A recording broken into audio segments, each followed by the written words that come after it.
A veces tengo la sensación que algunos pensamos que basta con que oremos para meter muchas leyes morales en el Congreso y la nación va a cambiar. Y es antibíblico. No vamos a tener un avivamiento a partir de una reforma legislativa. No va a pasar, nuestros países no van a estar nunca mejor. Nadie dice amén, pero va a ser así. No es que, no, ahora que subió este presidente que yo vi que ama a Dios, las cosas van a cambiar. No van a cambiar. Porque mirando la historia de la iglesia siempre fue al revés. Jesús atrajo a los personajes más desagradables, a los parias morales. Vino a buscar a los pecadores y no a los justos. Nunca se enfocó en cambiar el imperio.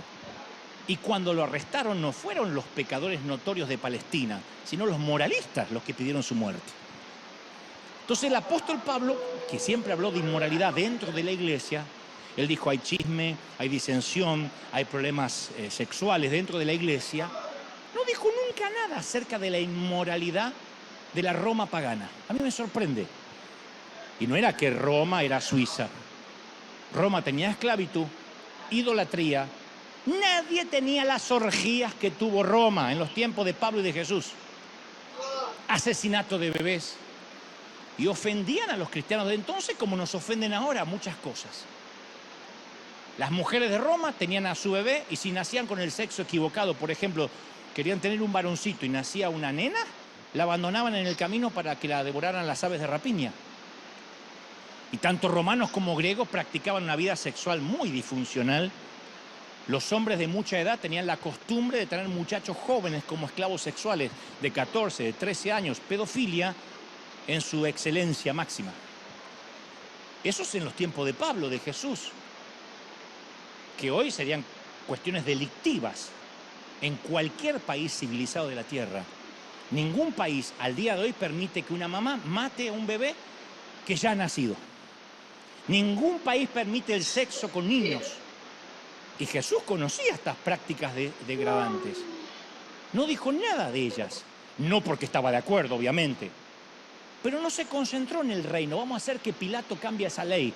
Terminemos con el aborto. Sino que se concentró en el reino alternativo de Dios. Por eso siempre me pregunto, cuando me frustro con los gobiernos, ¿no será que me estoy enfocando en el reino de este mundo en lugar de enfocarme en el reino que no es de este mundo? Porque no va a cambiar ni Biden, ni que vuelva Trump, no va a cambiar el país. Va a haber más, menos inflación, más estabilidad, menos estabilidad. Cíclicamente los países van a cambiar. ¿Cómo podemos dispensar gracia? Esa es mi pregunta. En una sociedad que cada día se aleja más de Dios. Bueno, voy a la Biblia. Y para colmo la Biblia no da consejo directo para los ciudadanos que vivimos en democracia. Porque Pablo y Pedro exhortaron a la iglesia a que se sometan a las autoridades y honraran al rey. Pero en una democracia, el rey es el ciudadano. Me están mirando todos diciendo, ¿de qué habla? El rey somos nosotros, los que votamos. Es muy difícil ignorar el gobierno cuando por derecho constitucional nosotros formamos ese gobierno. Porque te guste o no, si elegiste un candidato, si votaste alguna vez y pagaste impuesto o pagas impuestos, estás haciendo política. Ahora, el problema es cuando pensamos, ¿y si un día los cristianos somos mayoría y proclamamos una mayoría moral en la plaza y todo el mundo ama a Dios? No va a pasar. Porque nuestra principal contribución consiste en dispensar la gracia de Dios. Jesús nunca permitió que una institución interfiriera con las personas. Él fue por encima de la clasificación, de la afiliación política, de la etiqueta, y Él ordenó amar a nuestros enemigos. Entonces, como iglesia hoy, cuando está terminando el año, tenemos que definir, como digo siempre, ¿cuál es nuestro enemigo? ¿Quién es? Los partidarios del aborto, Daniel Ortega en Nicaragua, Biden, Maduro, Obrador, AMLO, Fernández en Argentina, Lula da Silva. El presidente que impulsa la ley del aborto, ¿ese es nuestro enemigo? No. Porque en todo caso él está haciendo lo que prometió en campaña. Y los que votan a alguien saben que ese tipo abiertamente dice, yo estoy a favor del aborto. Entonces, ¿qué podemos hacer? ¿Renegar? No. Confiar que nuestro reino no es de aquí y que estamos para hacer sal, para hacer luz. Los políticos no ocultan las intenciones. Ahora, ahí en las urnas uno va y elige al candidato de preferencia. Uno dice, voy a votar al que menos cara de ladrón tiene. En nuestros países votamos al que roba menos.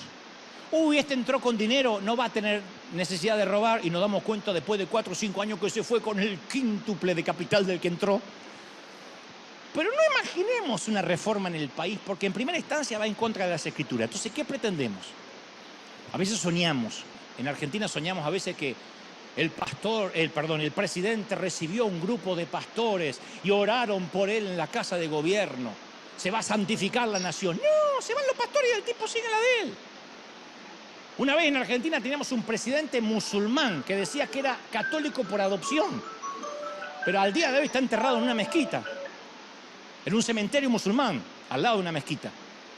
Y metía versículos bíblicos en los discursos de campaña. Era un querido hombre del interior del país que no entendía nada de la Biblia, pero sabía que a los cristianos les iba a gustar. Decía, como dijo el Señor, Lázaro, levántate y anda, decía. Y a veces se le confundían los profetas, los apóstoles. Decían, no, pero el tipo se mandaba. Y nosotros decíamos, mirá, es cristiano. No, ¿qué va a ser cristiano el tipo? Y Jesús dijo, cuando estas cosas comiencen a suceder, erguíos. No dijo, ay, me quiero matar con este gobierno. Erguíos. O sea, pongan pechito de paloma a los argentinos, así. Como superhéroe de Marvel, así. Y levantá la cabeza, porque se acerca vuestra redención. Lucas 21:28. Se acerca la redención. Erguíos, gente, las cosas están poniendo feas. El Señor está a las puertas. Pero el punto es este. Si mi activismo, mis ganas de imponer lo que yo creo, por muy bien intencionado que esté, deja fuera el amor, dejo de amar al enemigo, no entendí nada del evangelio.